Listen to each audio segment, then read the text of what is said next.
ಏನೋ ಗೊತ್ತೋ ಗೊತ್ತಿಲ್ವ ಅಂತ ನೀನೇ ತಿಳ್ಕೋಬೇಕು. ಒಂದ್ ಕೆಲ್ಸ ಮಾಡು, ದಿವ್ಯನಿಗೆ ನೆಗಡಿ ಕಮ್ಮಿ ಆಗೋವರೆಗೂ ನೀನ್ ಇಲ್ಲಿಗೆ ಬರ್ಬೇಡ, ಜೊತೆಗಿದ್ದು ದಿವ್ಯನ್ ನೋಡ್ಕೋ. ಯಾಕ್ ಜೈ? ದಿವ್ಯನ್ ನೋಡ್ಕೊಳ್ಳೋದಕ್ಕೆ ಅವ್ರ ಅಮ್ಮ ಇದಾರಲ್ಲ. ತಂದೆ ಇಲ್ದಿರೋ ಹುಡುಗಿಯತ್ತೆ, ಏನಾದ್ರೂ ಎಮರ್ಜೆನ್ಸಿ ಇದ್ರೆ ಅವ್ರ ಅಮ್ಮನ ಕೈಲಿ ಆಗತ್ತಾ? ಅದೇ ಪಕ್ಕದಲ್ಲಿ ನಾಣಿ ಇದ್ರೆ ಹೆಲ್ಪ್ ಮಾಡ್ತಾನೆ. ತಕ್ಷಣ ಹೋಗು ನಾಣಿ. ದಿವ್ಯಾ ಹುಷಾರಾಗೋವರೆಗೂ ಅಲ್ಲೇ ಇರು, ಅಲ್ಲಿವರೆಗೂ ನಿನಗೆ ಲೀವ್. ಆದ್ರೆ ಸರ್, ನಿಮ್ಮನ್ನ ಯಾರು ನೋಡ್ಕೋತಾರೆ? ನಾನ್ ಇಲ್ವಾ ನಾಣಿ ಅವ್ರೆ? ನಾನ್ ನೋಡ್ಕೋತೀನಿ. ಪರವಾಗಿಲ್ಲ ಬಿಡು ನಾಣಿ, ನೀನ್ ಹೋಗು. ಜೈ ಸುತ್ತ ನಾವೆಲ್ಲ ಇದೀವಲ್ಲ ನಾಣಿ, ನೀನ್ ಹೋಗು. ದೈ ನಾಣಿ, ಜೈ ಹೇಳ್ದ ಅಂತ ಅವ್ರ ಜೊತೆ ತುಂಬಾ ಇರಕ್ ಹೋಗ್ಬೇಡ. ನಿನ್ ಹೆಂಡತಿ ಹೇಳೋದನ್ ಕೇಳು, ಉದ್ಧಾರ ಆಗ್ತದೆ.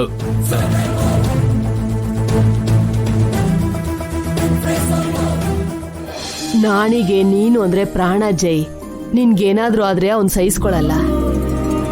ನಿನ್ಗೆ ಹೀಗಾಗಿದೆ ಅಂತ ಇದ್ದಕ್ಕಿದ್ದಾಗೆ ಬಂದಿದ್ದಾನೆ ಅಂದ್ರ ಎಷ್ಟು ಭಯ ಪಟ್ಟಿದ್ನೋ ಪಾಪ.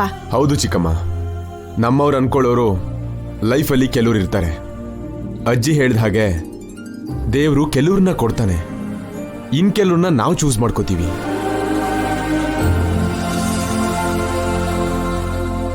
ಡ್ಯಾಡ್, ಮಾಮ್, ಅಜ್ಜಿ, ಚಿಕ್ಕಮ್ಮ, ಅತ್ತೆ, ಮಾವ ದೇವ್ರು ಕೊಟ್ಟಿರೋರಾದ್ರೆ ರೂಪಾ ಆಂಟಿ, ಗಂಗಾ, ನಾಣಿ, ದಿವ್ಯಾ, ಅಭಿ ನಾನ್ ಚೂಸ್ ಮಾಡ್ಕೊಂಡಿರೋರು.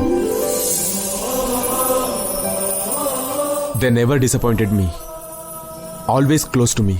ನಿನ್ ಲಿಸ್ಟ್ ಅಲ್ಲಿ ನಾನಿಲ್ವಾ ಜೈ? ನೀನು ಫಸ್ಟ್ ಲವ್ ಮಾಡಿದ್ದು ನನ್ನನ್ನೇ ಅಲ್ವಾ? ನನ್ ಬಗ್ಗೆ ಯಾಕೆ ಹೇಳಿಲ್ಲ?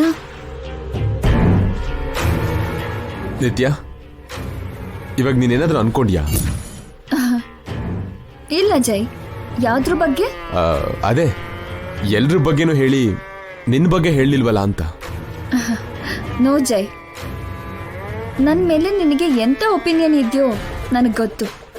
ನೀನ್ ನನ್ನ ಪ್ರೀತಿಯ ಶತ್ರು ನಿತ್ಯ. ನಾನು ಇನ್ನೂ ನಿನ್ ಶತ್ರು ಏನೋ?